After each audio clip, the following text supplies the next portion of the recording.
Hi, welcome to Gauramma Gummagummalu. అందరూ బాగున్నారా? నేను ఈరోజు పప్పు మాగాయ చూపిస్తున్నాను. దానికి 1 కప్పు కందిపప్పు, పులుపు సరిపడా మాగాయ పచ్చడి, 3 పచ్చిమిర్చి, 1 అరచెక్క ఉల్లిపాయ ముక్కలు తీసుకున్నాను. పోపుకి వెల్లుల్లి, ఎండుమిర్చి, కరివేపాకు, ఆవాలు, జీలకర్ర, ఇంగువ తీసుకున్నా.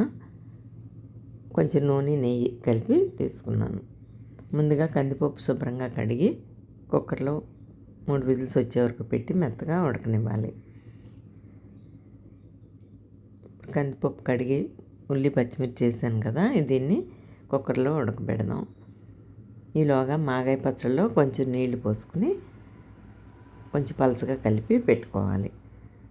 ఇప్పుడు కందిపప్పు ఉడికింది కదా, అందులో మనం కలిపి పెట్టుకున్న మాగాయ పచ్చడి వేసుకుని బాగా కలిపి ఇంకొంచెం నీళ్లు పోసుకుని 2 కలిపి మళ్ళీ దగ్గర పడినివ్వాలి.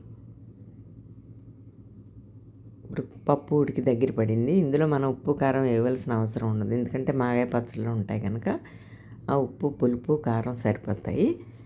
ఇప్పుడు దీని దగ్గర పడిన దాన్ని సర్వింగ్ బౌల్లోకి తీసుకుని పోపు వేసుకుందాం. సర్వింగ్ బౌల్లోకి తీసుకున్నాను.